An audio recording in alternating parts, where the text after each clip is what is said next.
heard the gird, heard. I heard gird. What? I heard a gird. I heard a gurse. Heard what? I heard a goose, gurping over chirp. What? I heard a gurr. Oh my goodness! I can't talk. I heard a goose, chirping over there. I heard heard a goose, heard a goose, chirping. I heard a goose chirping over there. Oh my goodness. Gooses don't even chirp.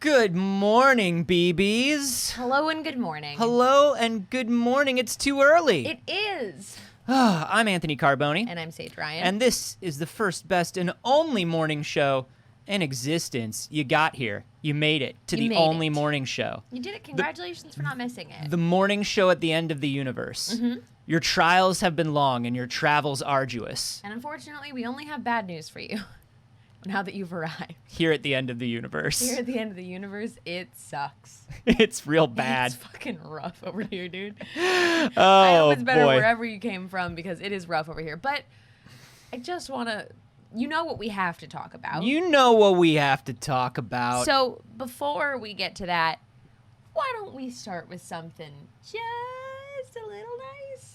Just a little nice. Like only a little nice. We can have a little nice news as a treat. As a treat, right? The Olympics started. Oh, the Olympics, where... Don't. Okay. I know. I understand. I'm aware. But they started the Parade of Nations. They started the Parade of Nations with the Yeah, they Dragon did. Quest. Yeah, they did. and then the victory theme Yeah. Final Fantasy. Yeah. Okay, now God damn it, there's an echo on that screen for no fucking reason. It adds it in about 50% of the time for no reason. I hate it. Resets all my damn sources. Anyways, for a long time there's been conversation around the comparison of esports to traditional sports, whether or not esports could someday be an Olympic sport. And I appreciate at least a nod. It's a crumb, but I'll take a crumb.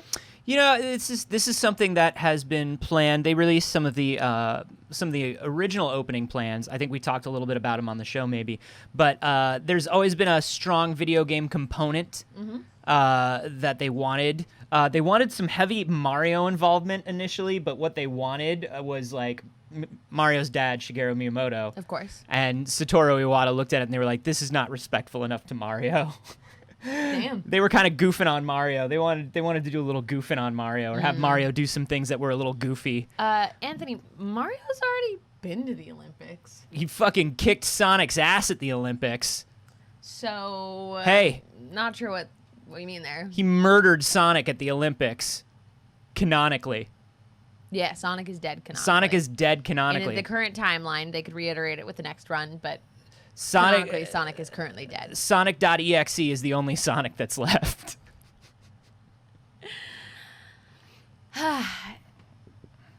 Look, here's the thing. The Olympics, bless you, is fundamentally bad. Yes, It's fundamentally bad. absolutely. Now, am I a fan of having... I would have been a fan of having an Olympics after a year where we were all trapped inside for 15 months. Yeah, The world coming together. sure. That would have felt like something. That's not. But that's not what it is. It's not. What it is it's a horrible... they're just not even lying about what the Olympics is anymore. The Olympics is television rights and merchandising. Yep. And they were like, we cannot give up our television rights and merchandising. No. And everybody was like, oh, okay. Well, are you going to make sure that the athletes are safe? Yeah, the ones that don't have COVID. What? Yeah, the ones that don't have COVID, we're going to try to keep them from getting COVID. There are athletes that have COVID? Yeah. Well, what are you going to do to stop them from getting COVID? We're going to give them cardboard beds to sleep in like they live in a fucking gulag. Just so you know, NBC Universal and Comcast own the rights to the Olympics when it comes to streaming. And Here in the States. yes. Yeah. Also, they don't like it when people who aren't white try to compete, and that got super obvious this year. Yep. So, you know, the Olympics, we're not pro-Olympics, I wouldn't say, except for... We're definitely not pro-Olympics. Except for... Oh? I didn't know we have an except for. We're definitely not pro-Olympics, but we are pro-Final Fantasy music. We are except for, we are pro... What the hell is that? We're pro-Izzy. Izzy... What the hell is that? Izzy was the mascot to the 1996 Atlanta Olympics. We love Izzy. Izzy was the first computer-generated Olympics mascot, and they really went hard on Izzy. Izzy had a Saturday morning cartoon. Izzy had a Genesis game and a Super Nintendo game, Izzy's Quest for the Olympic Rings. Dog, what? Izzy is bad, and we love Izzy. Izzy is the only good thing to ever come out of the Olympics. Real Fine Mood said I absolutely had a stuffed Izzy figure. Dude, Izzy was huge. Izzy was inescapable. Izzy Christmas ornaments? I bet, wait a minute, what year were you born? I bet you were nearly named Izzy. That's how crazy it was. Really? That's how crazy it was. No. Everybody loved Izzy. Oh my God. Izzy was everywhere. My God. Saturday morning cartoons. It was a tour de force. I will have you know, I was already born by then. Mm-hmm. You were probably almost renamed. Because it was I will still have you early. know, I was born a month before 1996. Yeah. So yeah, you were probably almost named Izzy. Because we all knew Izzy was coming. We were excited. Everybody was like, ooh, when's Izzy coming? We're ready for Izzy. Hype for Izzy. Oh, it was so much hype for Izzy. Kids were running around in the streets. Someone get us an Izzy plushie to put on our future shelves. You can't. They're all in the Smithsonian. They're all extremely collectible because of how much we love Izzy. Yeah? Yeah. Go up to anybody in the street and just be like, hey, Izzy? And they'll be like, hell yeah. I'm pretty sure they'll say, no, you have the wrong person. Doubt it. Yeah, see? Everyone's... Parents were fighting in stores to get the Izzy toys. There was a National Izzy Museum. Yeah. Parents were fighting in stores to name their kids Izzy.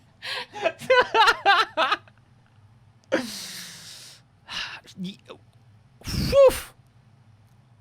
Probably gonna have to get it. What if the entire wall was just a shrine to Izzy?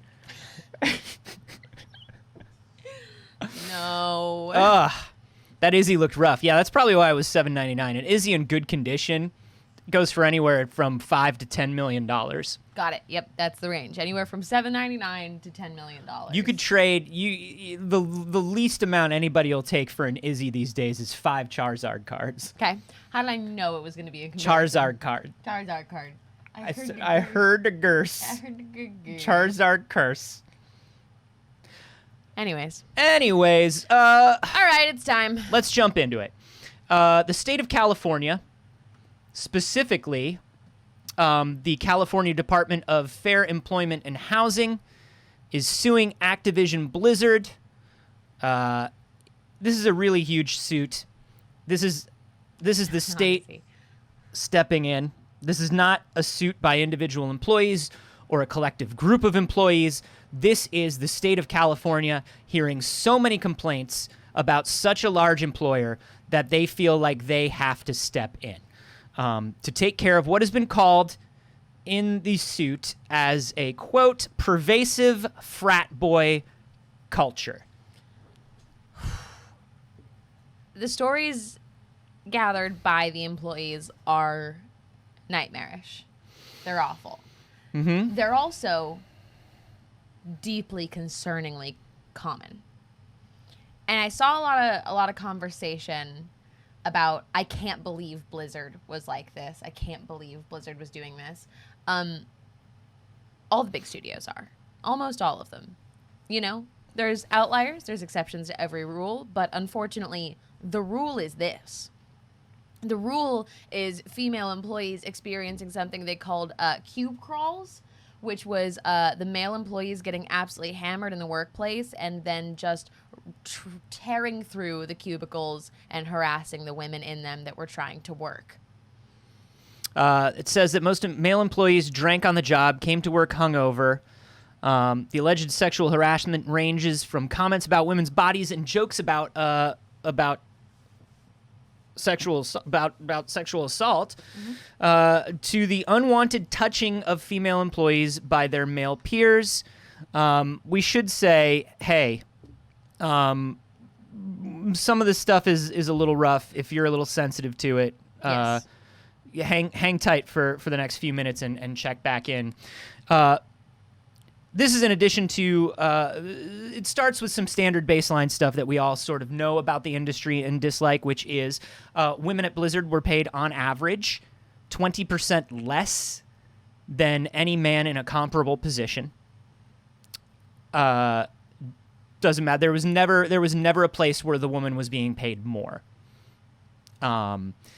So that's huge. They were also assigned lower level positions and passed over for promotions. We should say that women only account for 20% of the employees at Activision Blizzard, which is wild when you consider that Blizzard has released their metrics and half of their players are women.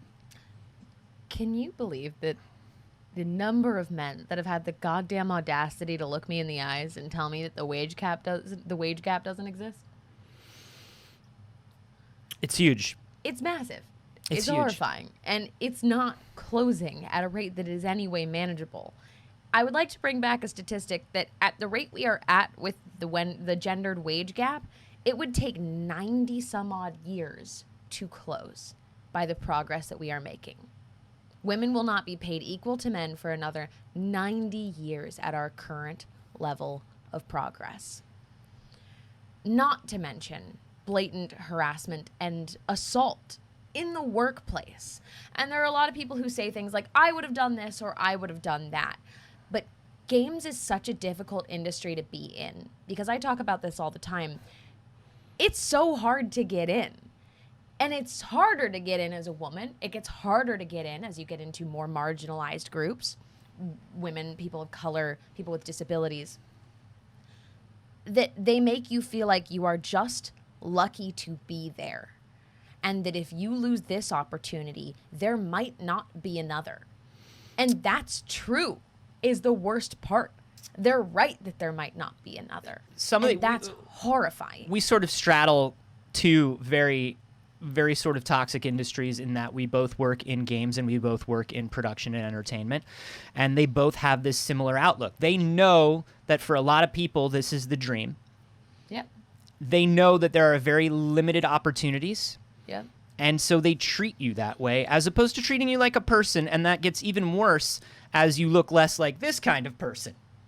The sex discrimination, they say, in this suit was even worse for women of color. People of color are reporting being singled out and micromanaged. Female workers who spoke to investigators almost universally confirmed all of these claims.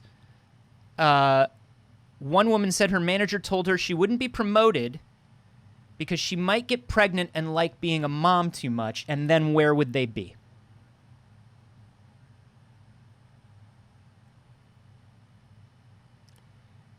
It is needless to say that we will not be covering Blizzard games.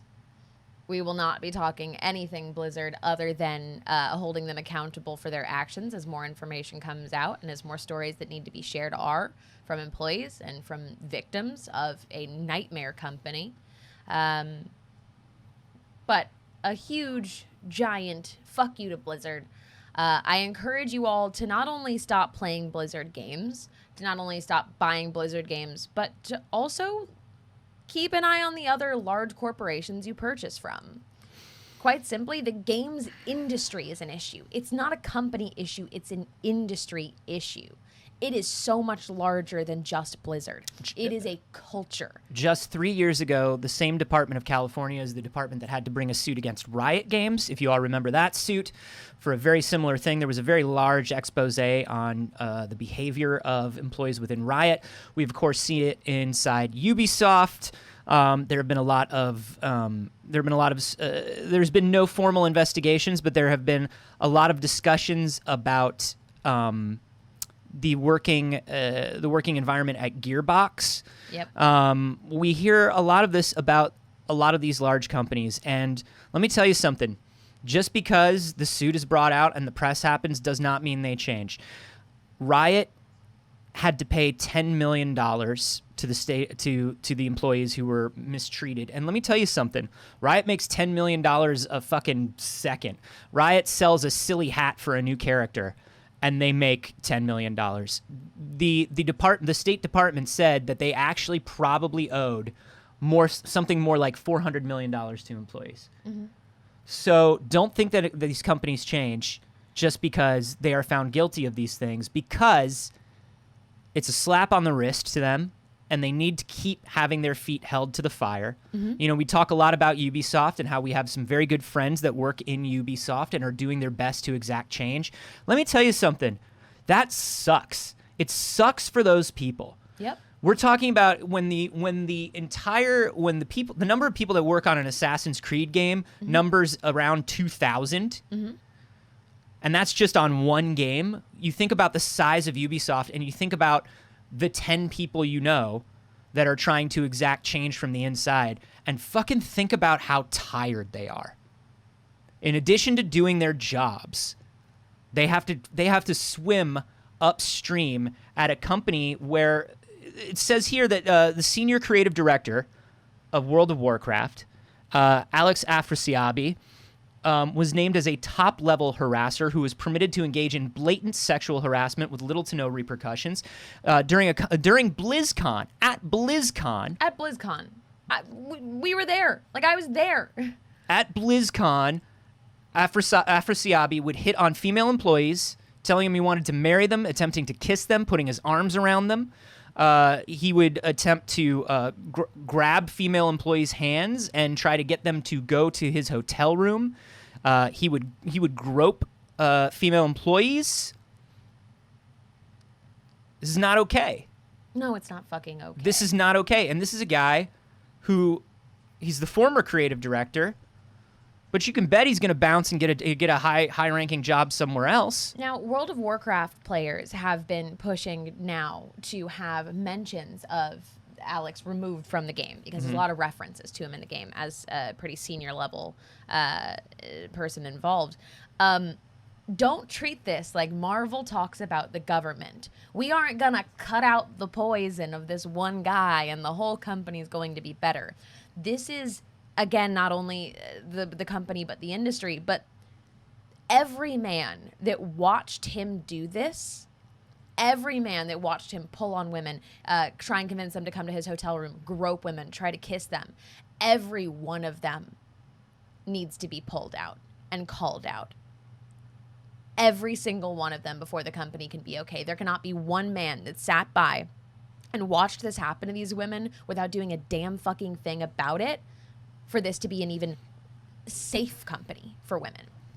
The amount of times that I have worked in a place where, sure, the one person who's the abuser gets removed, and then every piece of shit man that surrounded him, that supported him, and that enabled him stays, nothing fucking changes. They are the next round of abusers. Mm-hmm. That is who they have been trained to be, and that is who they have then been enabled to be. I mean, when we talk about the Ubisoft thing, one of the people that had to be removed was Yves Guillemot, the founder CEO of Ubisoft. His son was in an extremely high-ranking position. Mm-hmm. He was asked to leave, but like, where do you think that behavior comes from? It's literally the guy's son. And this is the top of Ubisoft all the way down. This is, we talk a lot about how much we love, sort of indie and AA games. And, you know, we like them for a lot of reasons, but one of the things we don't talk about very often is a lot of people I know that start AA studios, that start smaller studios, that start these smaller firms. You know, these were people that were on track at these huge companies who either had to leave or chose to leave. Yeah. And that's one of the reasons that we love these games so much. Right. And that's why it's so important to support these sort of smaller studios, is because there is no refuge for a lot of people at these large companies. Now, you know, as far as doom and gloom and what do we do, I mean, like we said, hold these companies accountable. You know? Yeah. If just don't play these games. There's so many other games. Yeah. You know? You can listen. I can name 100 games where you can climb a tower and unlock a map. You don't need to play the ones from the specifically bad company. Correct. I can name a lot of games where you can get together with your friends online and do dumb shit.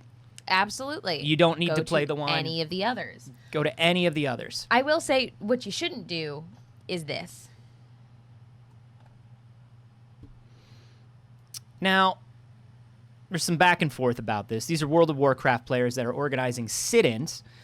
In World of Warcraft, an objection of the many issues, and it is well intended. It is well intended. You know, there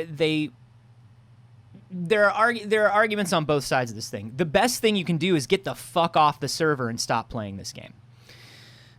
Sitting in the game is a bit like, you know, buying your poster board for Amazon protests off of Amazon. Right. You know what I mean? Amazon's like, yeah, sure, we'll ship you the markers. Have fun. Yes. Where are you getting your groceries from next week? Right.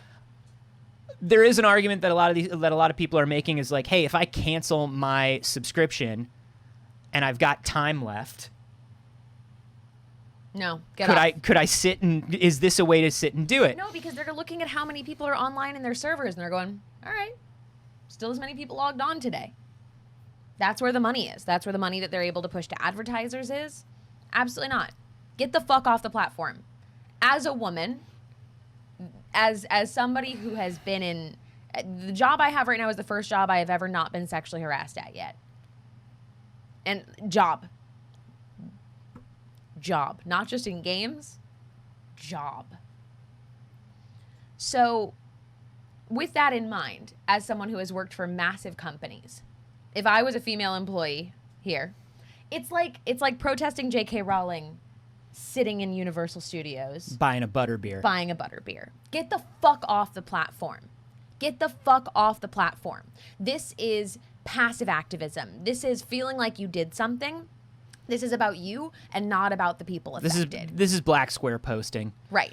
It's about you. It's making you feel like you did something when you feel helpless. And it's understandable that you want to do something, but there are things you can do. And the first thing you can do is cancel your World of Warcraft subscription.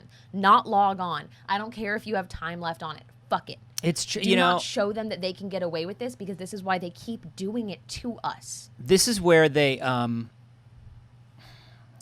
this is where it is a little fucked up when you're kind of looking at the street level view. Is these are people that some of them have been playing World of Warcraft for what, 15 years? They've been there forever. This is where their friends are. This is their life.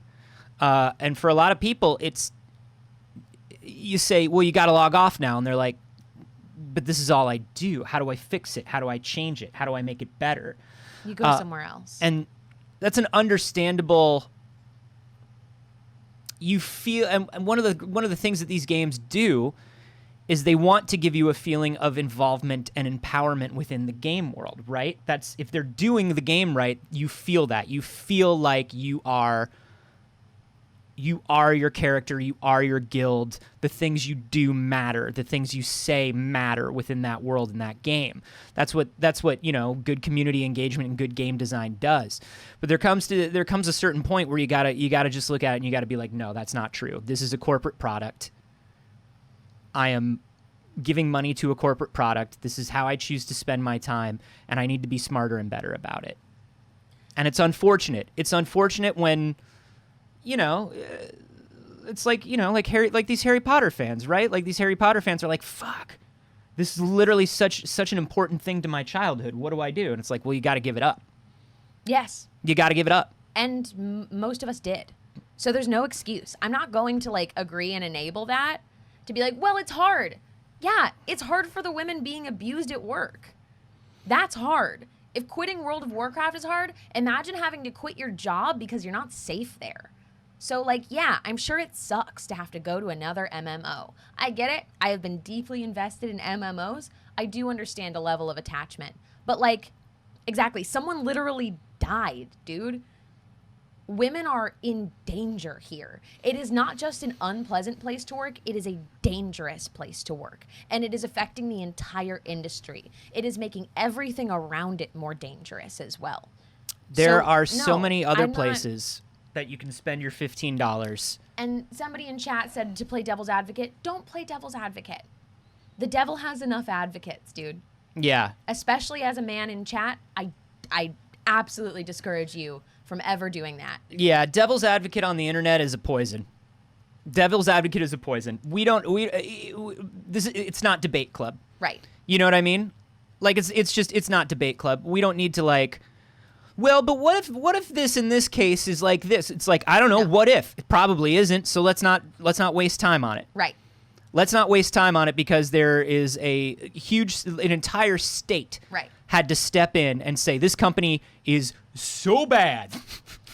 This company is so bad for the people working here, and it is such a Right. huge employer in our state that we have to step in and make sure that people are being treated okay Yep. because this is bad. And let me tell you something. The state cares very little if people are being treated okay. So Yep. if they're stepping in, it means it's bad. Right. Talk about how much the government has helped you in the last 15 months, and then think about how bad this must be. Right. And how the state failed us on Riot. And how the state came through and said $10 million. When if it had actually been any kind of substantial amount of money or punishment, maybe Blizzard would have had to adjust because they would have been afraid of it.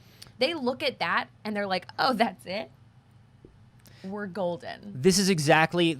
I have been in meetings at large companies, probably not the ones that you're thinking of in association with me, so be cool.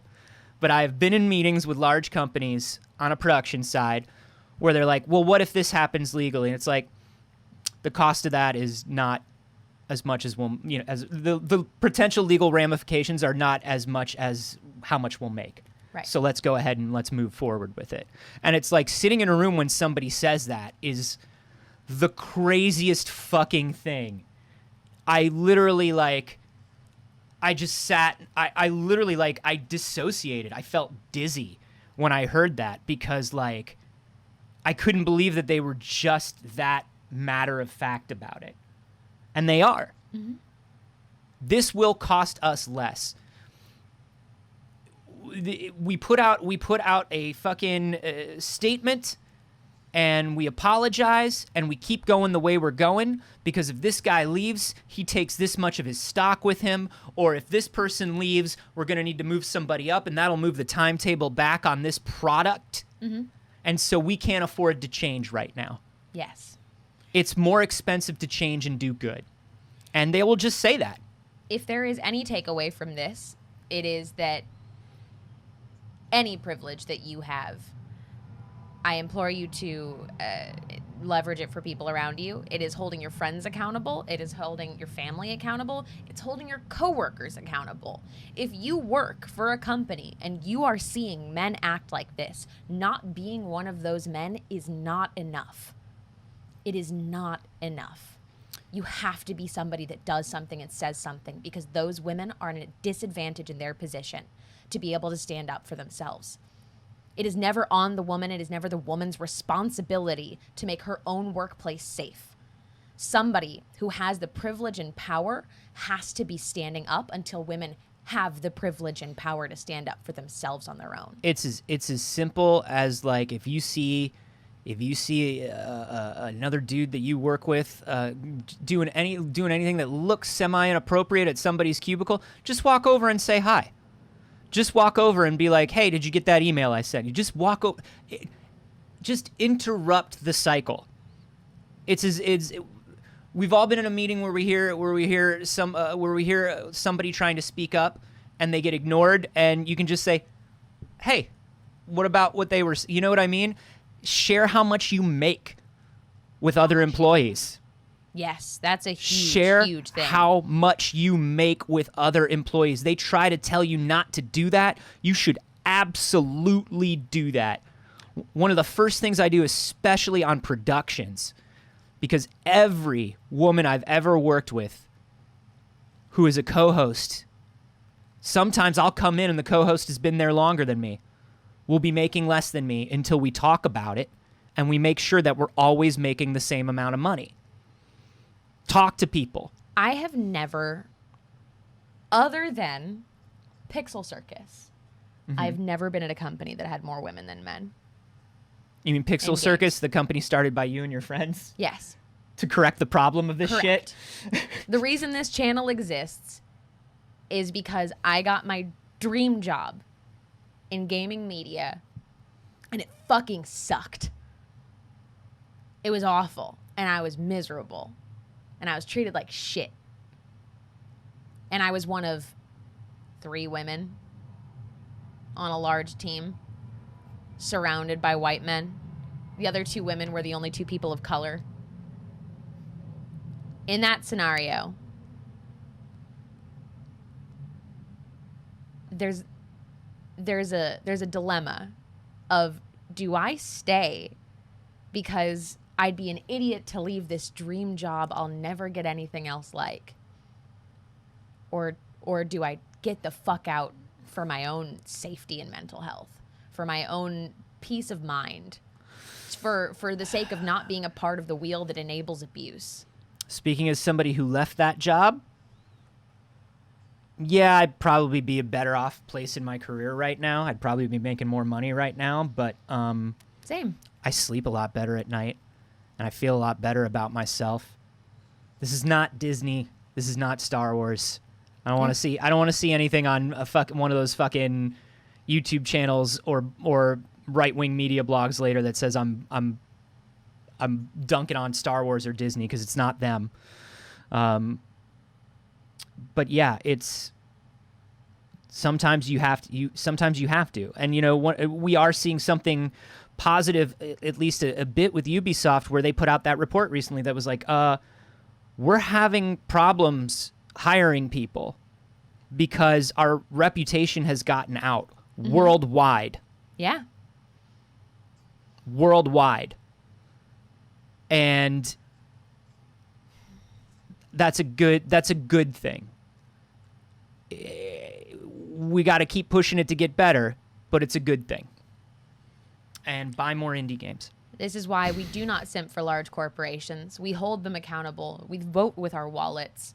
We take action where we can, and we at least reallocate our attention and our funds where we can and when we can. There are things like Amazon that will pigeonhole people, particularly in lower income communities, for needs.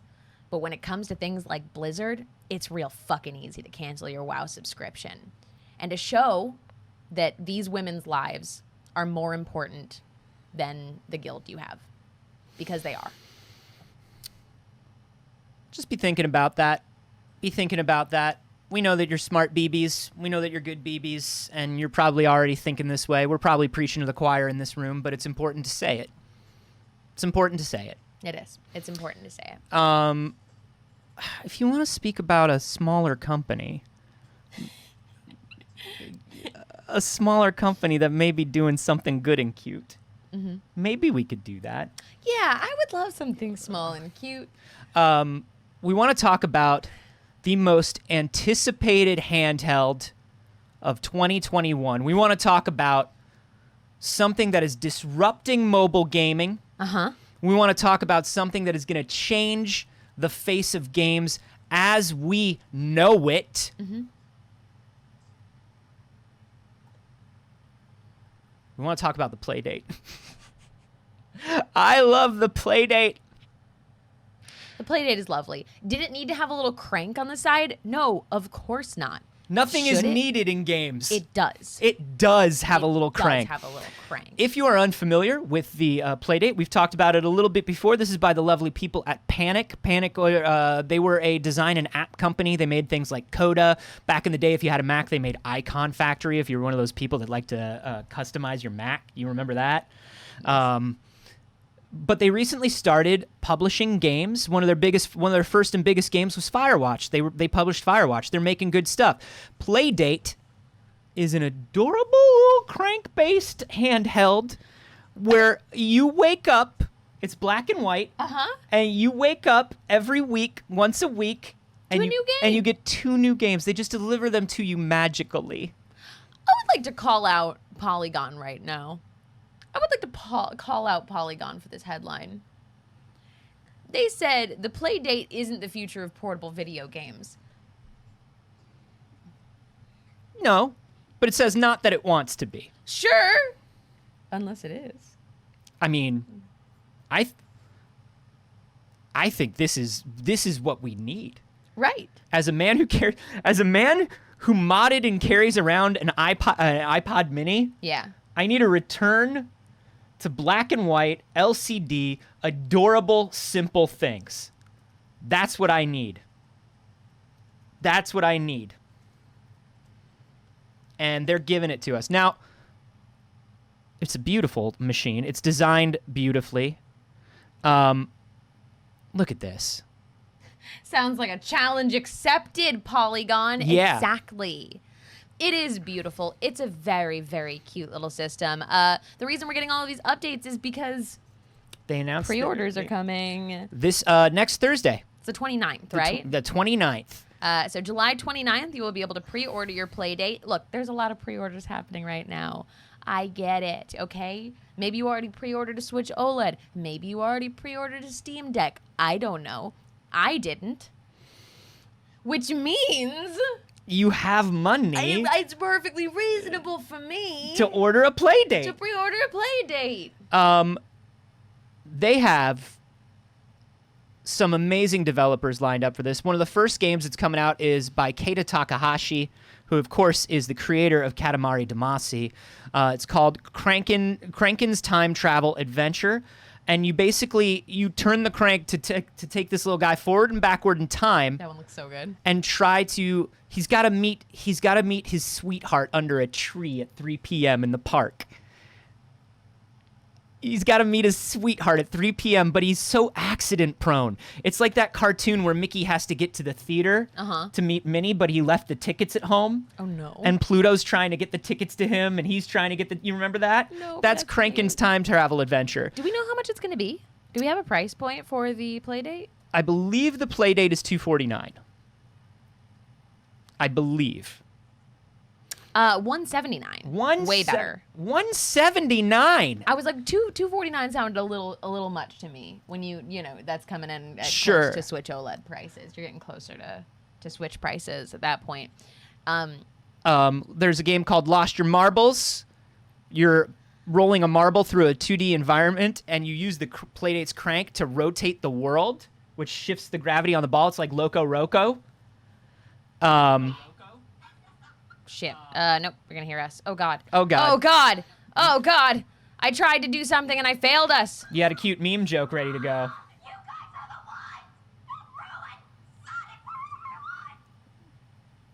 You guys have officially made me lose my marbles. Right.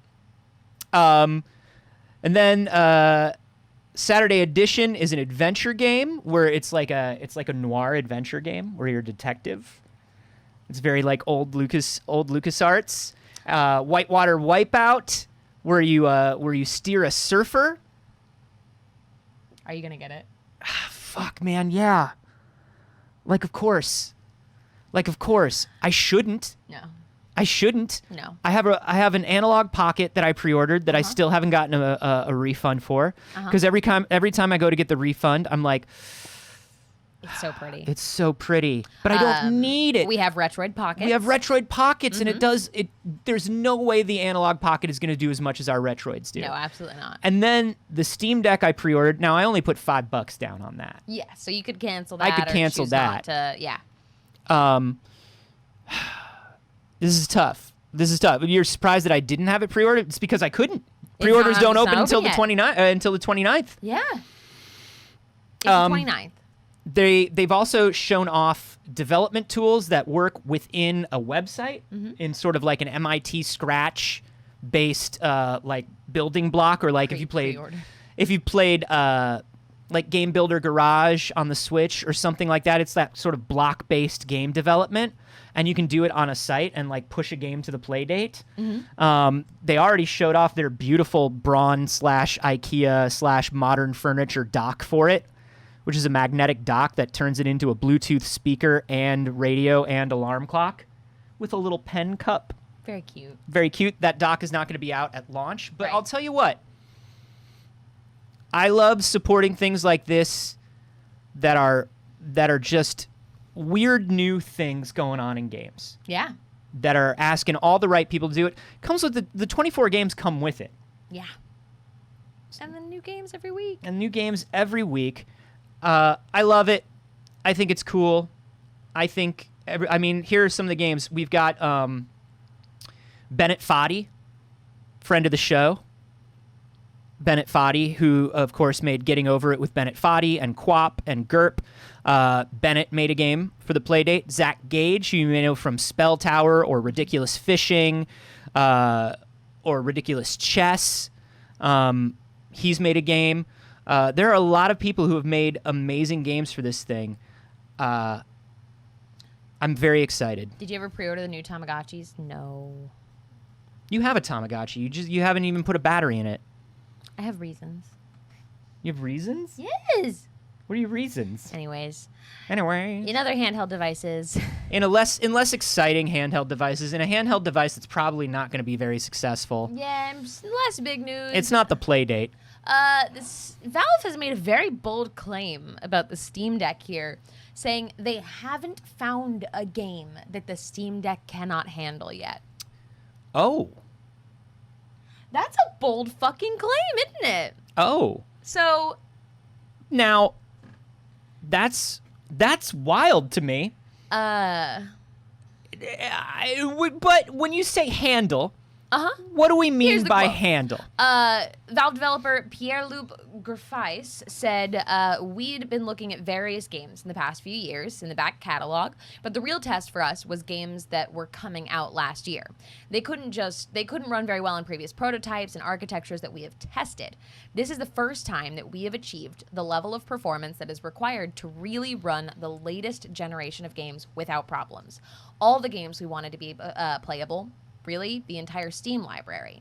We haven't really found something we could throw at this device that it couldn't handle. I mean, that's interesting. Now, there are a couple things to remember about this. Number one, the Steam Deck is targeting 800p, so it's under 1080 because that's the resolution of the monitor, and it'll look great on that small monitor. Yeah. The other thing that Griffey said is that the thing about current games that are trending, things that everybody's playing right now, the games that are popular right now, are really favoring high frame rate performance, which means less bells and whistles graphically. And if you think about it, that means that when you scale something down to 800p, 30 frames a second, it probably runs okay.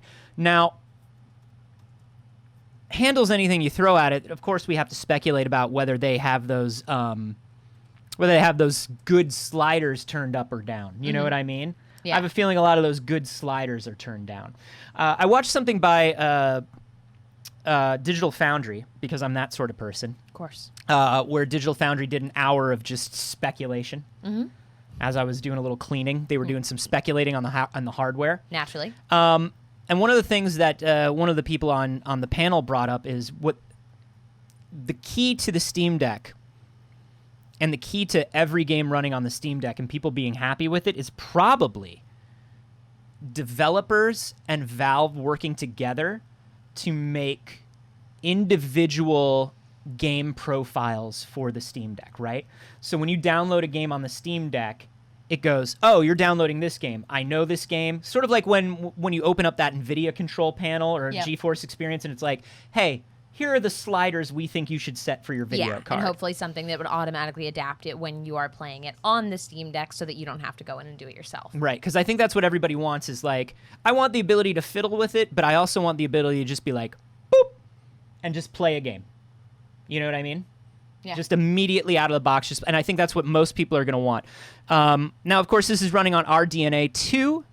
It's got quad channel DDR5 RAM, so it's got bandwidth. It's an interesting architecture. We will, of course, be hearing much more about it before it comes out in December. Yeah. Other new and exciting things that are coming. New World beta. I've got a couple of friends that are playing it and are really, really into it. Okay. We're hesitant. We're skeptical. We also do not condone or simp for large corporations making MMOs, so we'll see. But New World hit 190,000 concurrent players on Steam in beta. Wow. That's big. That's big numbers. Wow. How many of those people? How many of those people's video cards were melted and bricked by New World? Yep, there were definitely some big tech issues at launch, no doubt. Probably about 5%. First, you would have had to have gotten a 3090, and then you would have to play New World with the 3090. So probably not a lot of people. Yeah, it was definitely having some compatibility issues there. But I have a couple of friends that were jumping in and playing it and fucking loving it. Yeah. Yeah, my friend Mark is real into it. Now, I don't know too much about it because I don't. MMOs, they're a lot by their nature. That's what they are. You're supposed to be on there all day, every day with your friends. So I don't pay attention to tons of them. I feel like the one that everybody's playing right now, and the one that everybody's trying to get me to play right now is FF14. But that's been the case for like how many years? I know, but it's like now they have that big update this month, and now it's like a whole new FF14 is what I'm hearing. And I'm kind of like, if I'm going to join one, I'm like, where are all my friends? Right. What are they all playing? Yeah. And what's the easiest for me to jump into? What Yeah. won't feel like a job after a week? My friends currently are moving not really into Final Fantasy 14. This is currently the one I'm getting pressured to play. Is that just because it's new and these are people who tend to jump to the new things? Or do you think this has staying power based on what they're talking about? I think that the people that are asking me to play right now are probably jumping to new things. But, I mean, 190,000 concurrent players in a beta is an impressive number. That's pretty huge. It seems like I'm betting, at least for the next few months, it's the move. We would have to see so much more about, like, what they have planned for updates, what they have planned for official launch before we know if it has the, like, sustainability. And we won't have to wait too long. It launches August 31st. Yeah. So you could be like me and sit in the corner and quietly watch and see what everybody's saying. Because you will lose everything at official launch. That's if the you're other playing thing. In beta right Who now. plays a beta of an MMO and loses everything? I mean, if it's just to test it out with my friends, I'm totally open to that.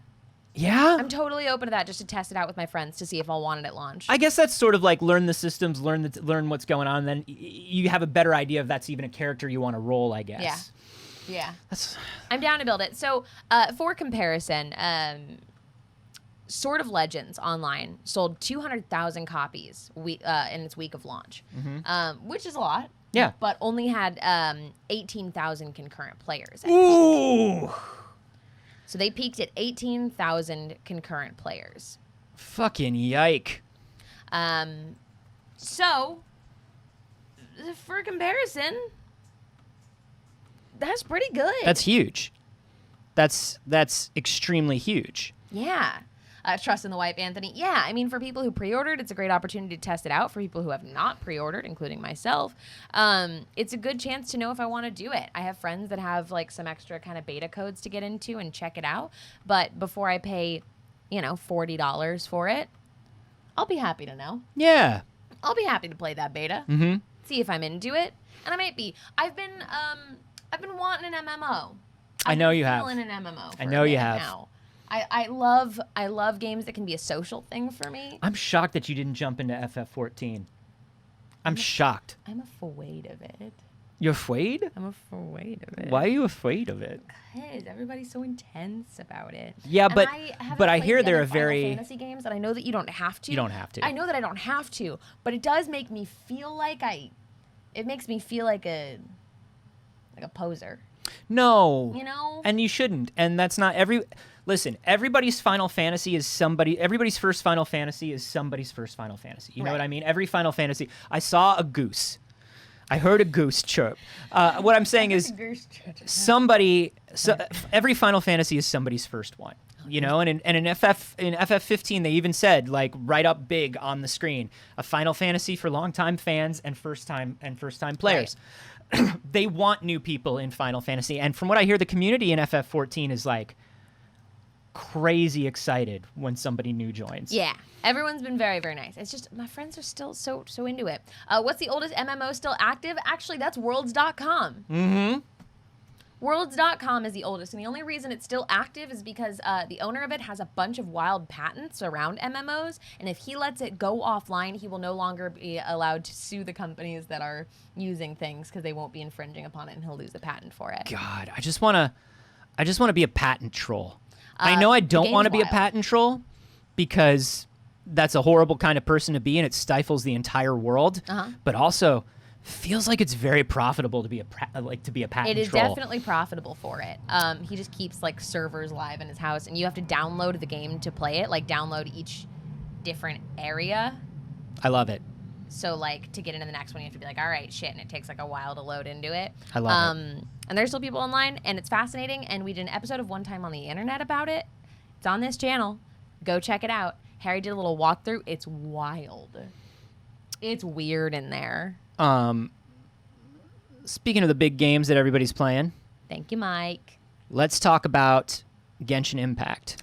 Oh, Breath of the Waifu. We want to talk about Breath of the Waifu, which I still have not jumped into it because I am afraid. And do you know what I'm afraid of? Liking it. Never playing anything else again. Yeah. Never. A Breath of the Wild that just goes on endlessly and you can unlock unlimited characters. And it's free? You could do a free? No. No, thank you. No, thank you. I'll stick to something safe like heroin.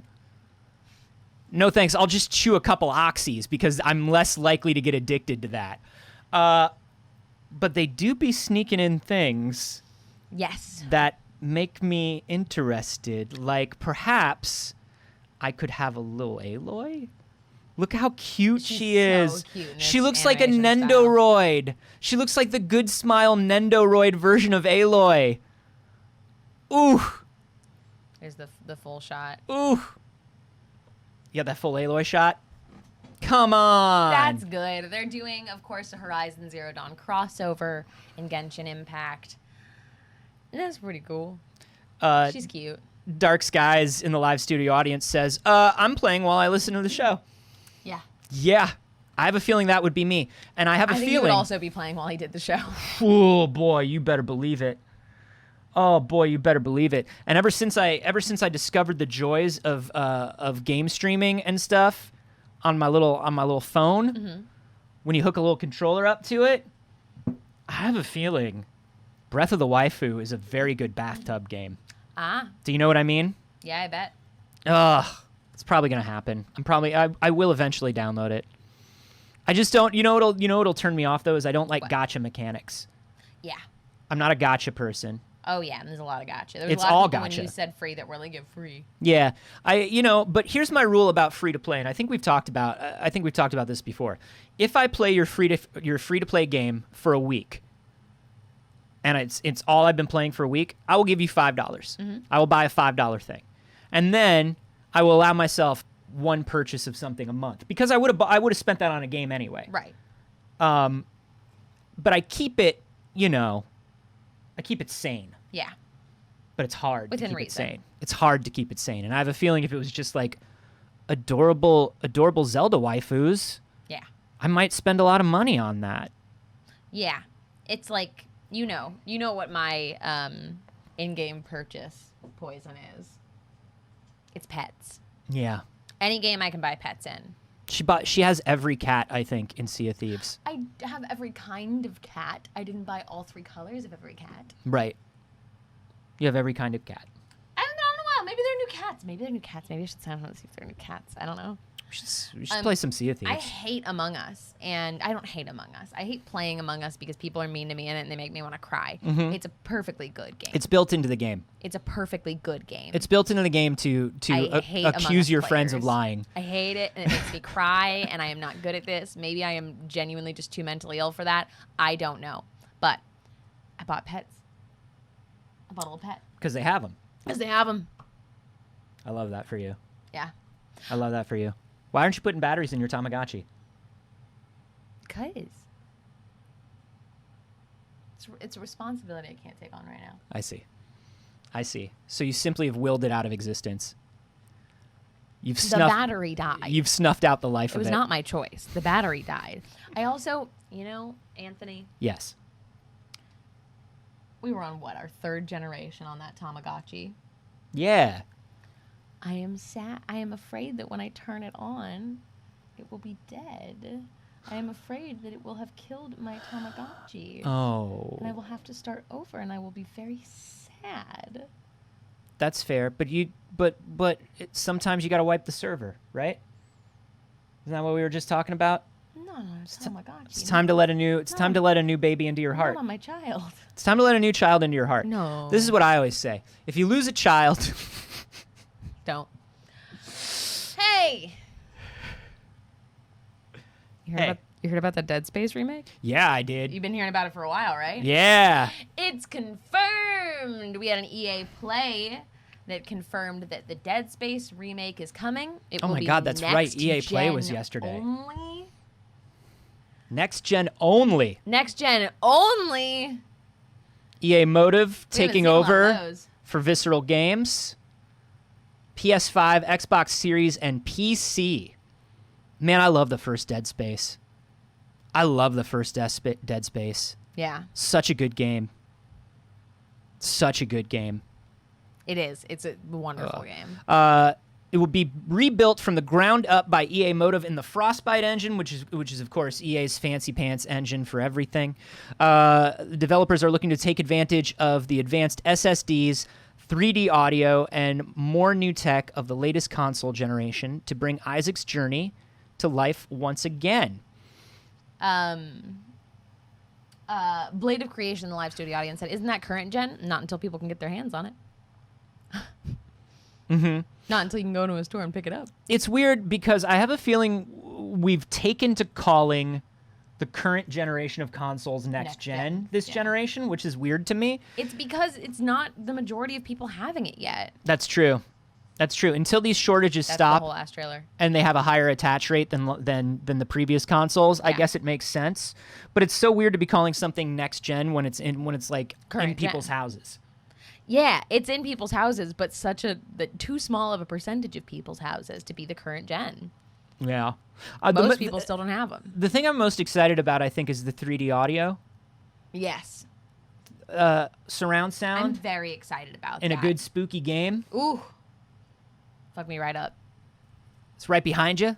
Yep. You know, where is it? I can hear it hissing at me. Yeah, that's gonna be lovely and awful. I hope that this sparks new interest in Dead Space to the point where they can make another one. 2 and 3 sort of lost their way. We were talking about this when we first heard this rumor, where 2 and especially 3 just turned into sort of generic third-person action-y stuff with, like, some gore. Mm-hmm.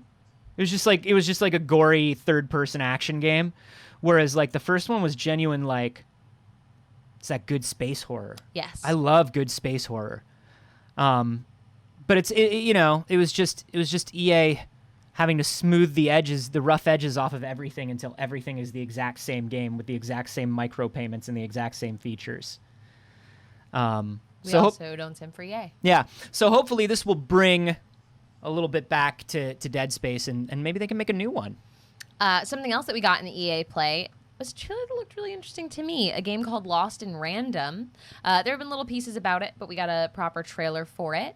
And let's check it out. Let's check it out. Let's just check it out together. Hey, It's let's got just real- jump right into it. It's got real grim fairy tales vibes, and you know that that's my shit. Like, you look at that and you know that that's my shit. Yeah, I already like that. Love an owl mask. So the combat system is on a dice, which is so interesting. Okay. And it's a literal dice. Oh. Hello. So you get a literal dice. Hello, buddy. Oh, I mean, this is... As much as I like that animated intro, I love the in-game art style way more. So you've got like a card deck of things that you can functionally do in battle. You've got a little dice companion with you. I love the trend in games right now to just be like not even hiding the fact that it's all digital cards and dice all the way down. I love like bringing that to the forefront. Oh, that's so cool. Isn't this so cool? He's inside a Monstra. You got to get him. He's inside a Monstra. It gives me like, man. I get a bit of like early Double Fine vibes. I get early like Rayman vibes in a weird way, or like back in the days of like Xbox 360 games. Yeah, I definitely get some of that. Obviously they're going for a stop motion Harryhausen / Tim Burton-y sort of thing. Yeah, I love the look of it. I'm gonna play this. I'm gonna play this game. Real Waluigi moment. Yeah. I'm very into this. Yeah, I love it. When's it coming out? I watched this trailer and I was just like, yeah.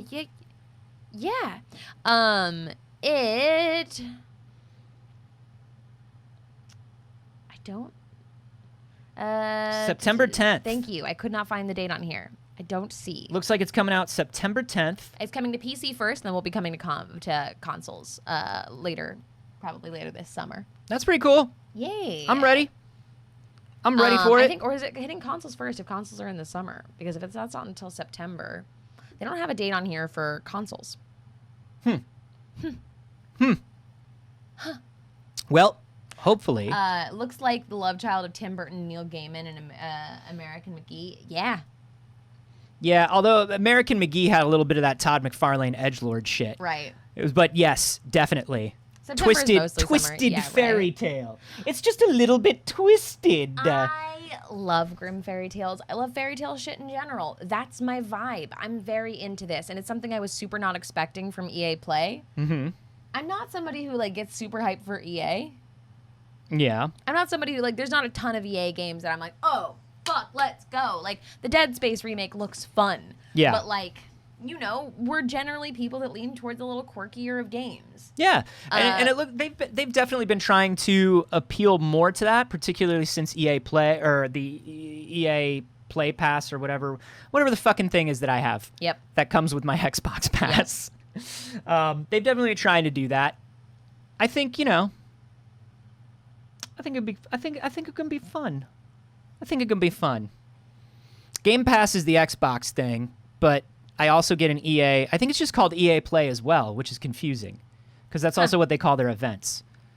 Yeah, I think I had the EA one for a while because they had a bunch of Star Wars games on it, and then I canceled it relatively quickly when I wasn't using it. If you do the Ultimate Game Pass right now, it just comes with EA Play. So you get EA Play too. I don't know, man. I'm telling you, eventually these Game Passes are going to be a bad idea, but right now they're a good idea. Right. They're very fun right now until it becomes like streaming services where there are too many of them. Too many. And you're like, well, fuck, now I'm just paying for cable again. Yeah, and they're not paying developers anything. Correct. But right now we're not there. We're not there yet. Right now it's not bad. Not quite. Yes. We got a couple of other things to get to. We got a couple of other things to get to. Let's talk about Gearbox. Also a company that... Yeah. So this is something that was announced yesterday as well,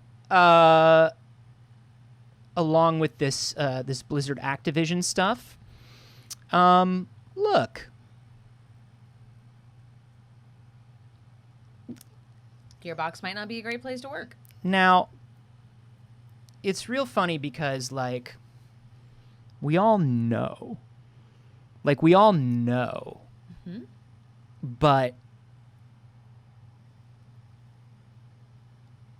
somehow Gearbox keeps making it out, and Pitchford keeps making it out squeaky clean, and I don't know why. Yeah, somehow it does keep happening. I don't know. I guess we get distracted by Borderlands. I guess. We see Tiny Tina's Wonderlands. We're like, fuck, that looks like a fun game. Looks like a fun game. I love Borderlands 3. Multiple senior members of the Borderlands 3 development team are leaving Gearbox to work on a new project together. Randy Pitchford says that the split is amicable. Shut up, Randy. This was a scoop.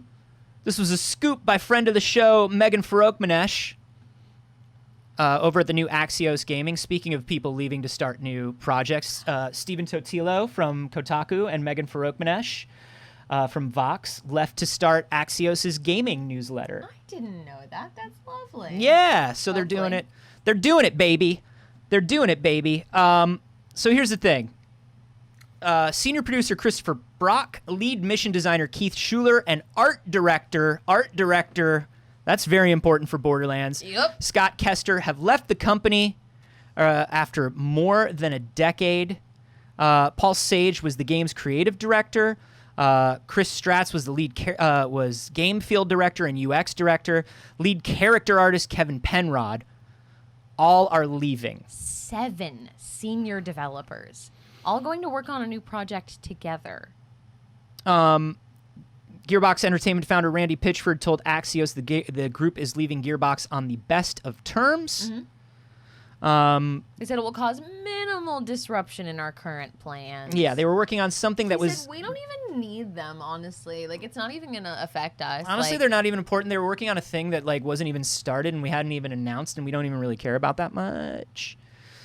Now, this comes after a few months back when Borderlands 3 co-writer left Gearbox in May after 6 years Yep. to join Respawn, which I've only heard lovely things from people who work at Respawn about working at Respawn. That's good. I mostly deal with the Star Warsy people. Those are the people that I know, but they all Right. they all really like working at Respawn, which makes me happy. So fingers crossed on that. Rare. But man, this is a talent bleed, and we see talent bleeds at Gearbox all the time. All the time. I wonder why. And we've also seen the people who leave tend to leave a little bit broken. Get fucked, Randy. So, you know, once again, they make it out okay. Mm-hmm. But come on, we all know. Anthony, Yeah. look at this ad I got. Oh, that's a targeted advertisement. It's probably because I'm at your house all the time. I also do love this show. You also do love the show. But good Lord, do I ever think about the show all the time. Now, we've talked 100 million times About Ted Lasso. about Ted Lasso and how everybody should be watching Ted Lasso and how Ted Lasso is the greatest thing in the world. Yes. Ted Lasso is good news. If you haven't, and the new season of Ted Lasso begins today. Uh-huh. Today, baby. And you might be thinking, fuck, I don't have Apple TV. I don't have Apple TV Plus. How am I going to watch Ted Lasso? I used up my free trial for season 1. Well, if you happen to have gotten your hands on a PS5, you get 6 months of Apple TV Plus for free. Anthony texted me last night and he said, Saige, Ted Lasso is saved. Because I didn't want to renew my Apple TV. I didn't want to renew it. And it's a horrible thing to say because I know 3 people that have shows on Apple TV. But here's the thing. It's too many. It's too many. I'm cutting down on all the things. We've talked about this. Mm-hmm. But Ted Lasso's coming. I got a free year when I got my phone that I didn't activate until Ted Lasso started. Right. But now, even if you've already done a free trial, even if you've already done the year, even if you've already had a membership and canceled, if you have a PS5, you can get 6 months of Apple TV Plus for free, and you can now watch both seasons of Ted Lasso. It's true. The greatest show. I will say, we did just say how most people haven't been able to get their hands on a PS5, but like, it's in case you did, there's easier ways to get Apple Plus, but if you did, I haven't activated my one from my phone. You got to do it. Ted Lasso starts I don't know today. how. Just Google it. Yeah, fair. Just Google it. Yeah, I remember But it I'm being like, really easy. I just feel like they're gonna make me go find information, and that overwhelms me. No, it's like a link that you click on. It's real easy. I get executive dysfunction about these things of like, what if they ask me for information I don't have, and I just won't do it. They won't. It was automatic for me. I didn't have to look up anything. Wow. Yeah, it's You know what I totally mean? fine. Yeah. You ever do that where you're like, oh God, I need to call to try and set up, this doctor. Oh my God, has my charger been unplugged? I don't know. Oh my God. Oh my God. Oh my God. But then it's like, well, what if they ask me a question about my insurance that I don't know? It's fine. I don't have insurance. Won't be a problem for me. Yeah, it's super easy. Like if you bought an Apple device in the last year and you've registered it to your Apple ID, which you probably did, you just put in your Apple ID and your Apple ID password, and I think it just automatically does it. Quarantine, so we'll see if Yeah. we'll see if I can still You have have this it. too. Oh yeah, I just bought a computer. Yeah. Ah Yeah. yeah. That's pretty good. That's pretty good. But anyway, Ted Lasso. Ted Please Lasso, watch it. Watch it if you haven't. It's a very good time. I will give you a heads up that was not given as a courtesy to me, Anthony. It make you cry too. Oh, there are feelings, and you're gonna work through things. I was not prepared for feelings. It was wholesome and it was funny and it was cute. Even if you don't like sports, I don't like sports. It's not about sports. It's not about sports. It's very much not about sports. It's about family. Well, kinda. No. Yes. Maybe. Listen, you're going to go through some feelings. You're going to work some things out, but it's beautiful and it's wonderful. Somebody else mentioned Mythic Quest. Yeah, Bingo Clamshell in the live studio audience. I just watched all of Mythic Quest. Mythic Quest is amazing, and it's very much about the sort of stuff that we've been talking about today. All right. It's on my list. Mythic sure. Quest is the show from Rob McElhenney from It's Always Sunny, where he plays the creative director of definitely not World of Warcraft. It's definitely not World of Warcraft. And it's all about the working conditions and working with him and for him. And it's very, very good. It's extremely relevant and really wonderful. And friend of the show, Ashley Birch, is in it. Ah, how lovely. She's very good in the show. Hey, Yay! you said extremely relevant. Yeah. Did you know Snapchat's still relevant? Oh, Snapchat. Of course. Are people still using Snapchat? What, Snapchat? You have to stop doing that. You have to do it whenever you say it. No, you don't. Yeah, you do. Who told you that? Snapchat. Who told you have to do that? Did you know LeBron James dabs in Space Jam 2? I watched Space Jam 2 last night, and LeBron James dabs. Here's what I'll tell you about Space Jam 2. Don Cheadle was having so much fun in Space Jam 2. Holy shit, Don Cheadle didn't care. Don Cheadle showed up and he was like, we're going to have fun today, fellas. We're going to enjoy the hell out of making this dumb movie. We're going to have so much fun making this dumb movie. Mm-hmm. You got to watch Space Jam 2. You gotta. Anyway, speaking of relevant things, Snapchat. Snapchat is growing faster than it had in years and has 293 million daily users. What are they doing on there? What the fuck is going on over on Snapchat? I thought Snapchat was dead. There were big concerns that Snapchat was going to go away. It wouldn't survive as a standalone company. The stock price bottomed out. They were looking at potentially selling it. And now it's growing faster than it has since 2017, the year it went public. Why? I don't know. They said most of it came outside of the core markets of North America and Europe, where Snapchat's core markets had been before, and where advertisers pay more to reach people. So, like, it's not as easy to monetize their current user base, but it's a big fucking user base. Are any of you using Snapchat? What are you... Let us know. Well, open my Snapchat. Show us a show of hands in chat if you're using Snapchat. I don't even have Snapchat downloaded. I use it like twice a year. I still use Snap. Okay, we've got 1. Okay, 2. What do you do on it? 3. We've got 3 that still use Snapchat. Here, 4. Okay. What do you... Fuck, they're using Snapchat. What do you do on Snapchat? You snap. You chat. With who? I guess middle schoolers are using it again? Is it because Instagram has now become uncool all the way around again and they think that they have just discovered a cool new thing called Snapchat? Can you private message people on TikTok? Yeah. Why are they going to Snapchat? You can't really send you can't like send photos on Snapchat. I mean on TikTok. You can't like send photos like you can. It's definitely different than TikTok. What is this main page? That's what you get to first? This is the stories page. It's a lot of TNA. It's a lot of TNA. They mentioned TNA and M, which is memes. Yeah. TNA and M. Huh. It's fucking weird. All right. And it's a lot of brands. Like, I can tell this is a lot of paid placement. This is a lot of paid placement. It's like, okay, when I was a kid, we used first the Tumblr, like Ask Things, and then 2 different sites popped up. There was one before Ask FM, and I don't remember what it was called. Somebody will. Somebody will remember. Was it Curious Cat? No. It was like where people could anonymously ask you questions. Yeah. I remember that started on like Tumblr first, and then became before Tumblr, and then became after Tumblr. We started on Tumblr, and then we went to something, and then kids went back to Tumblr, Yik Yak? and then all the way back around to Ask FM. Who knows? Ask Jeeves. Hey, Snapchat's back.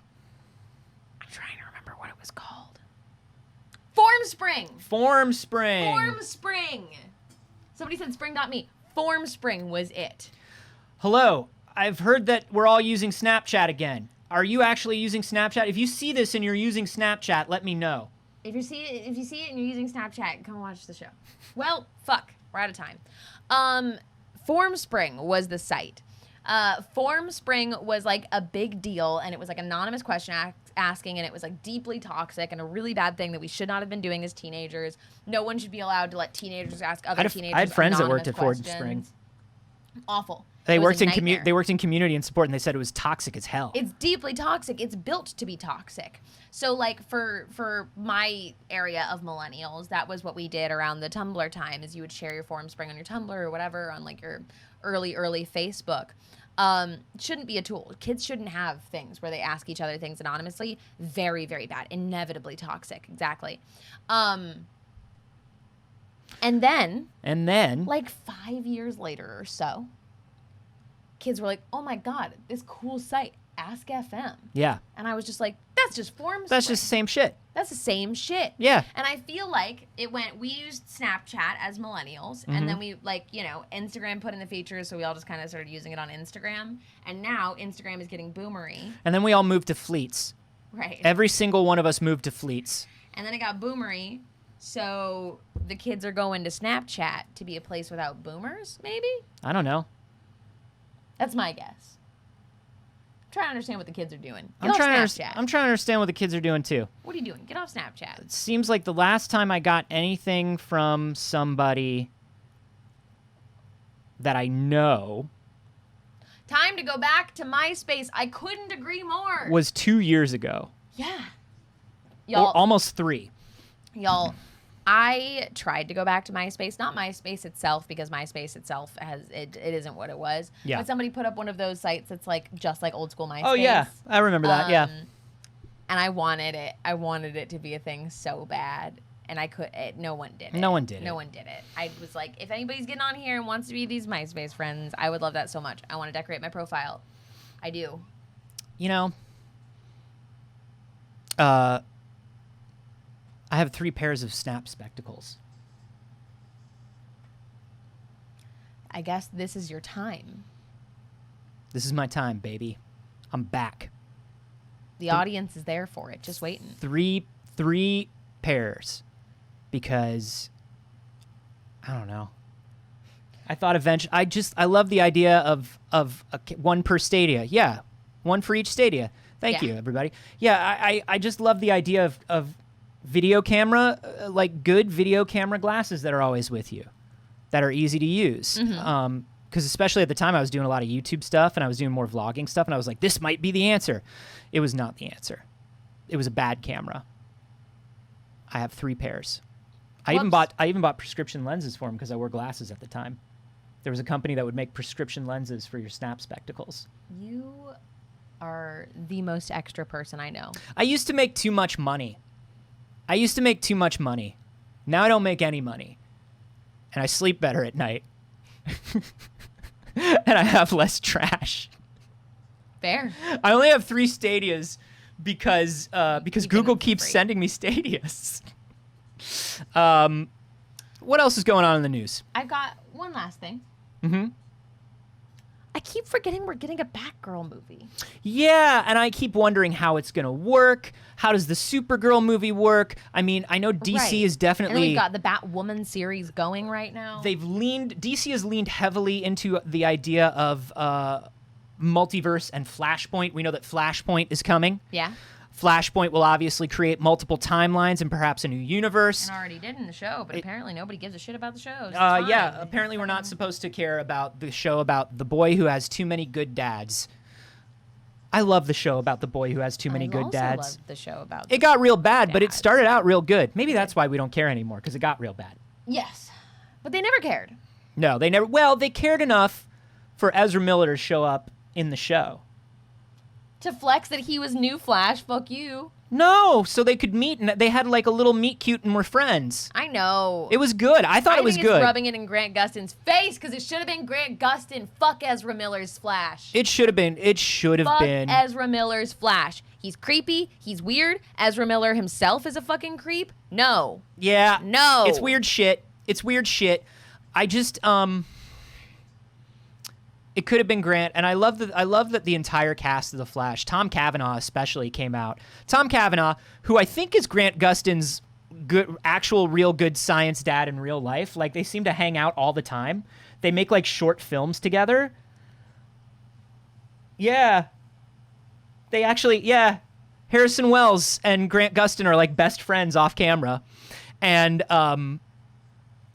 he came out in magazines and in the press, and they were doing press for like the series, like the season of the Flash, and they were talking about the movie, and Grant Gustin didn't say anything, but Tom Cavanaugh was like, they didn't even give him a chance. He does so much, and he's such a great actor, and he does something on the show, but he could have done whatever they asked him because he is a brilliant actor. He's like, and I know people think that these are 2 different kinds of material, but it's not 2 different kinds of actors, and he could do anything. He would have been brilliant. Yeah. They love each other. They love each other. I'm good. And of course, Grant said nothing. Our good boy with his graceful neck said nothing. He's like a gazelle. He is like a He's like a gazelle and a puppy dog and a man put together. He could have done it, but you know, Michael Rosenbaum is the best Lex Luthor. And, you know, they called Michael Rosenbaum. I'm sorry. I'm so invested. I'm so invested in CWDC. early CWDC. I'm so invested. I'm invested in all CWDC. Still? I'm invested in Smallville all Yeah. the way up until, I mean, like, I've fallen off now. Yeah. But I was very invested. And I'm very invested theoretically, even though I Yeah. don't watch it anymore. Same. Because I want to Same. continue loving it so much. Exactly. It's the same way that I felt about Riverdale. I was so invested in CW Riverdale. Ugh. And then they did us so dirty. It's like every episode they did was on a dare. Yeah. Like, I dare you to write a weirder, less connected episode. But But Michael I loved Rosenbaum. the first 3 seasons of Flash.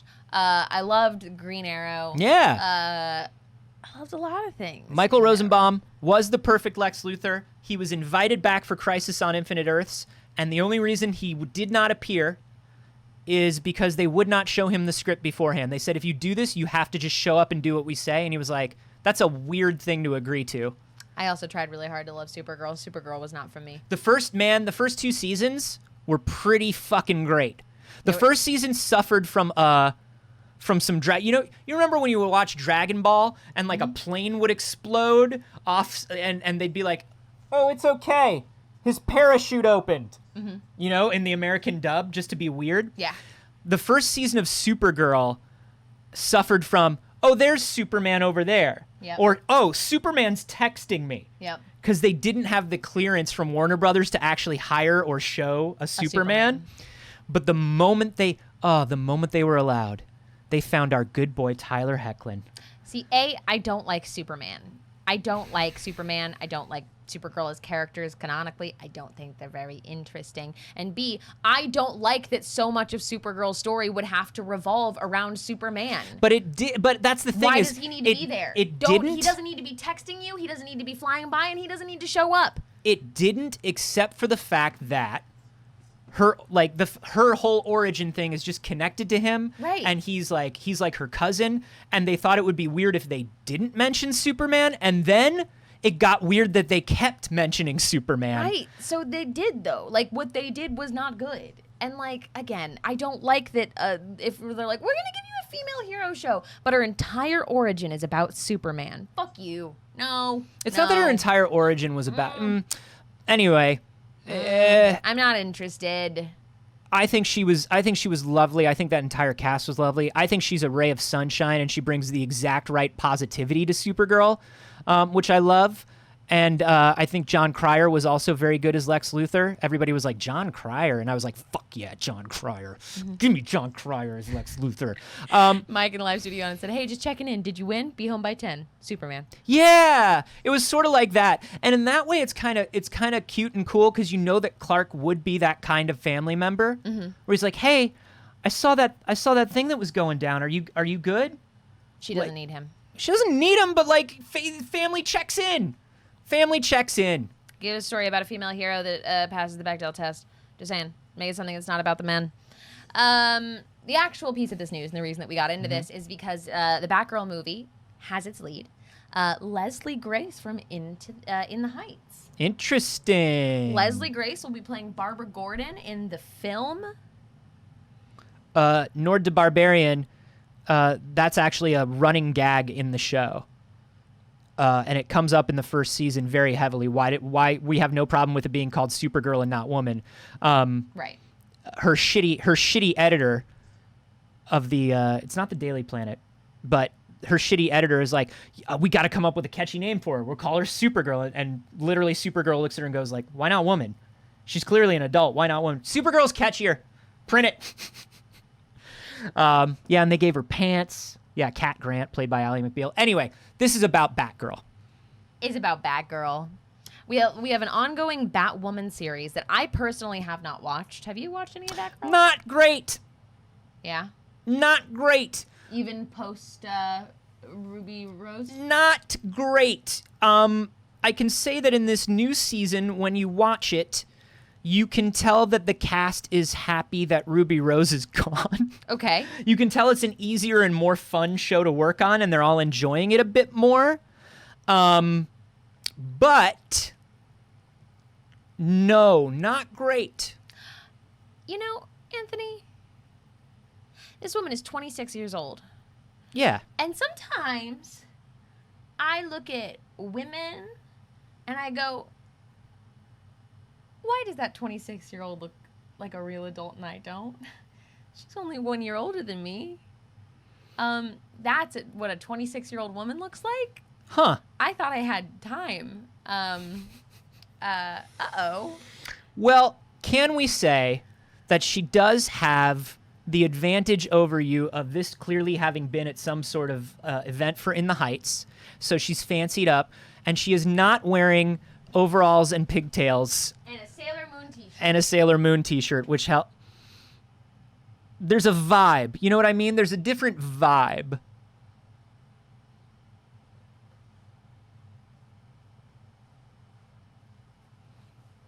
Now when you dress up, you look more adulty. I don't think it's not about me looking.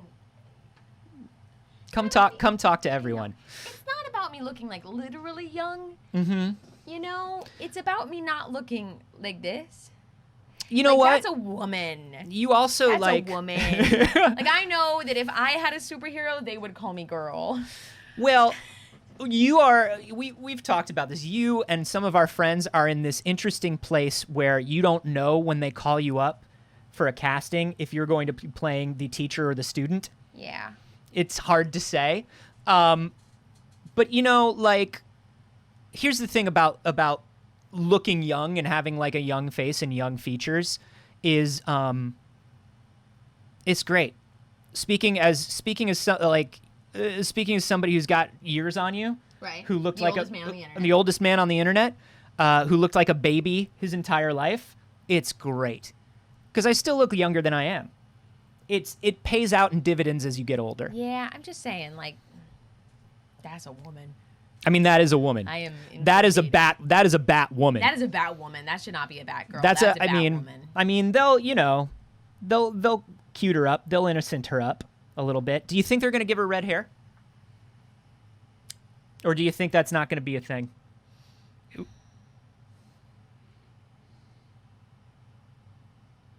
No, I don't think so either. I don't think so either.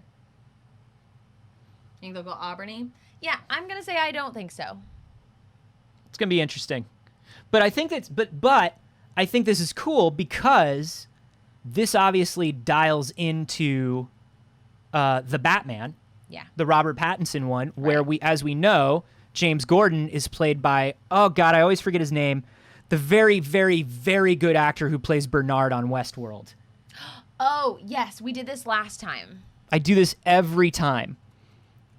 And every time, That is Jeffrey Wright. Jeffrey Wright, thank you. He is so good. Jeffrey Wright is incredible. He is also the voice of the Watcher on the Marvel What If cartoon that's coming up. Yeah. But Very he is James Gordon in the Robert Pattinson Batman movie. So this is clearly the daughter of James Gordon. Alonzo said big head Batman. Big head Batman. The biggest headest Batman there ever was. I mean, Robert Pattinson do have a big head. They're gonna pat him up. They're gonna pat him up. I think this is gonna be cool. Oh yeah, from Hunger Games, right? I think this is gonna be cool. I think it's gonna be great. Also, something I forgot to mention at the beginning. We're out of time, but right now on the Google homepage, there's a whole ass JRPG. Oh yeah, for the Olympics. So the Olympics is a whole ass JRPG. It's very cute. They Little made- game. They've done little games on the homepage before, but this is the most in depth they've ever done. Check it out. Yeah, they made the Google Doodle, and the Google Doodle is a whole ass game. It's a whole ass game. It's very cute. It's very cute. Also, hi Sharif. You've been here for a while. Thank you for being here. Thank you for hanging out. Hello. y'all. Sharif is the GM of Trouble in Techburg. So if you're not watching Trouble in Techburg on Thursdays, you should be. It's the same time as this show. But on the day Sharif, there's no show here. How'd the game go yesterday? Same channel right here. How was the episode? They're in the exact same time slot on Thursdays when we're off. You should just get up on Thursdays and watch Trouble in Techburg. Yeah. Obviously, again, we've already set up a schedule. Yeah. We've already set you up on a schedule. Don't Do not. listen. A routine is so important. Uh-huh. You've got to stick to a routine. That is the secret to productivity and simplicity in your life. Trouble in Techburg is the secret to productivity and simplicity. It's the secret to happiness. And hey, I'm very happy that you all showed up and spent your morning with us. Thank you for hanging out this morning. Thank you for being here. Thank you for sitting through and letting us really talk through some of the things that are going on right now. We appreciate you always giving us the room to be open and share our opinions and scream when we have to. Yeah. We appreciate having a kind community that understands how to handle these situations delicately, and that when we know that when we're speaking to our community, we are preaching to a choir, like Anthony said earlier. And that is a great, great privilege that we have of the Pixel Yeah. Circus community. And it's important, even though we all kind of feel similarly about this, it is important to discuss it. It is important because the more we discuss it, the more we normalize discussion of it, and the more we feel comfortable discussing it. You know, if you feel super comfortable discussing it in a friendly space, you will feel a little more comfortable discussing it in a space that's a little more, I don't want to say hostile, but has a little more friction. You know what I mean? Yeah, and if anything, I think a lot of the time these things pop up and it's like, I just don't know what to fucking say. And if nothing else, if we can give you just a little bit of a takeaway of like a piece of information or a tidbit that you can share with somebody who isn't informed, then you might do something real good with that. Yeah, That's really exactly. cool. It's And we're good to proud of you, point out BBs. things and speak up if something is not cool, and that gets easier the more you're around friends and you're around a social group that Right. reinforces what you already know at your core. Support indie games, support independent content creators, support independent developers. Support independent donut shops. Oh, you want to go get donuts? Fuck, I mean, Fuck, I yeah. want a donut. So bad. Support independent donut shops. Support independent game stores. Support independent music. buy zines from the 90s. Our friend Harry Horror has a zine. Oh, Harry, you have a zine? Harry has a zine. I was thinking that I want to start a zine. Start a zine. I might start a zine. Harry was in chat earlier. I'm sure he's working now. But let's go through and thank everybody who supported us today. People have been very, very kind and generous. We have Ronan Monkey. That was such a noise. With the 10-month resub. Hey, thanks for starting this thing. Thank you, Ronan, for making it possible. You okay? Yeah. Okay. Thank you, Ronan Monkey, for being a wonderful mod and just for being here all this time. The mods make this channel possible to function. Katie Universe, cheers with 100 bits. You guys are the best. Thanks for all you do. Thank you. C Page 23, Visceral Attacks, Boots Maker with the follows. 54 Aqua Snakes with the 660 bits. Grumpy with the $50 donation. Here, you made a little money. So small, you can hardly spend. Do you know how many donuts you can get for Sugar $50? breakfast! A sugar breakfast! Annalise Bird, Sweetly, Yoda's Bum Bum, Subway Mike, Colto 22, Jared Saint, The Big 89, Keep Calm and Be Rad, MJ 3478, Blade of Creation, Bob I'm sorry, Bob. Bitchin'. Bob Bitchin 66. There we go. Kurt Laurelton with the $100 donation. Thank you so much. G Blink 16 with the follow. Goochman Twitch. What up, Mike? Mike! With the gift subs. Thank you. Kaylin Roar with $100. You know it's not hard. Oh, this was when we were talking about like leaving games or games behind and stuff. Thank you, Kaylin Roar. Harlem Dad, Philippe BT, thank you for the follow. Kaylin Roar with the 900 bits. Fuck Blizzard. Fuck Blizzard. Mike with another 5 gift subs. I see ML2D with the follow. Fergie160 with the follow. And then Mike with another 5 gift subs. Mike. Kika, first of her name with the follow. Ocean Eve with the follow. Mother Fairy with the follow. Thank you all. Thank you for the incredible support today. We appreciate you so much. You make us doing this possible. We make a show that you will show up and watch it. We had like 220 people in here getting up and listening to the words of the one and only morning show. Who are you? So very cool. Who are you people? And look, what are you doing here? How are you watching us? Right?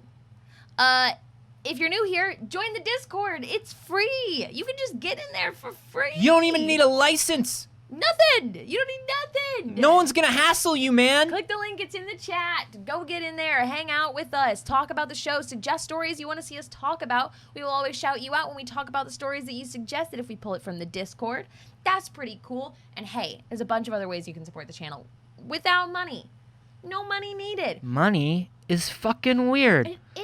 We have none of it, and 3 dorks just launched themselves into space into rockets with it. How does that work? Can't possibly explain it. So what you can do is you can make a clip. Making clips helps us to pull fun clips for social media for the show. It helps other people to get introduced to the channel, and maybe you share that clip with somebody who might like it or on your social media. That's fucking tight. That's real cool of you. Oh my God. Are you kidding me? You could make a GIF. Fan art makes us cry sometimes. Fan art makes us cry. It's wild.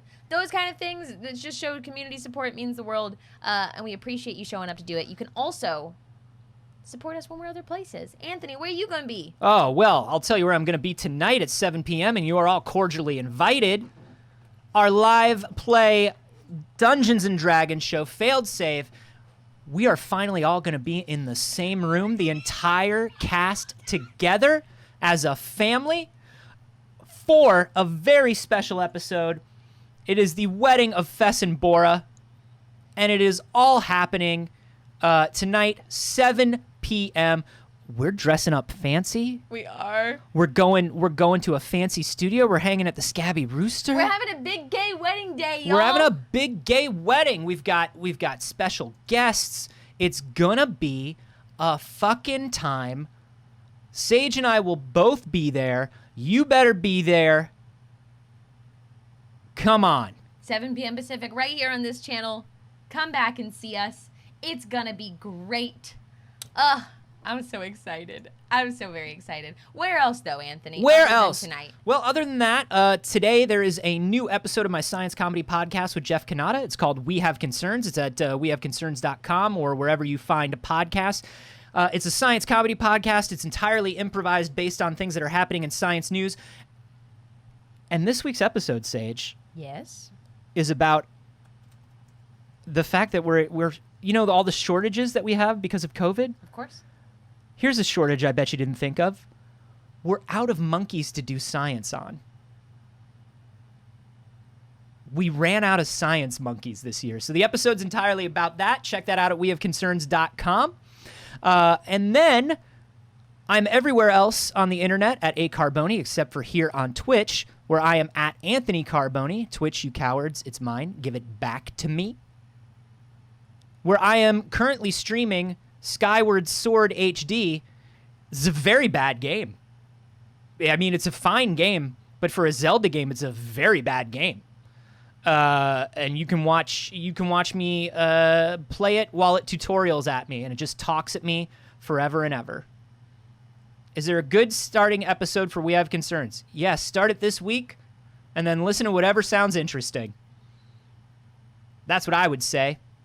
Yeah. That's what I would say. And That's it's what I've important done. to note there are like 700 episodes. People ask us this all the time. It's important to note that right up until like episode 600, we did 3 episodes a week that are 15 minutes long. So it's a very different show. But just listen your way back. Yeah. It's fun and it's cool and it's good. Do it. And also follow me on Twitch. And then also, that's it. Okay. That's it. And then also, no. Yeah. I had a geese. I heard a gurse. I heard a gurse. I heard a geese. Sage, what the fuck are you doing with your life? Hey. Hi. I go by Not Sage everywhere on the internet. You can find me on my channel every Monday, Wednesday, and Saturday. This afternoon, I will be over on Smosh Games. And then tonight, of course, for Failed Save, you can find me here every Monday, Wednesday, and Friday. You can find me on Saturdays and Sundays, too, for Damsel Dice and Everything Nice at one time on the internet. You can find me on Thursdays on the D&D channel. I'm around all the damn time. I'm around. Scabby Rooster, what up? We love the Scabby Rooster. We literally would not be able to do tonight's episode if the Scabby Rooster hadn't made really wild last-minute accommodations to support us. So You should see my rider and my contract and the things that I need in my dressing room. It's fucking I think it's normal and reasonable, but I have heard that some venues think it is strange and hard to accommodate. I had been scrambling all week to find a TD that would know how to do this. Knox of the Scabby Rooster himself was like, "No, I'm running tech for your show tonight." Come on. I don't think Bean. he's gonna have time. He's got to separate my M&Ms. Anyways, y'all, we love you very much, BBs. We're going to go record a Patreon clip. So if you're not already supporting us on Patreon, you can do that. For $5 a month, you get a bonus clip from this show every week. Pretty cool. We Bye, love you, BBs. BBs.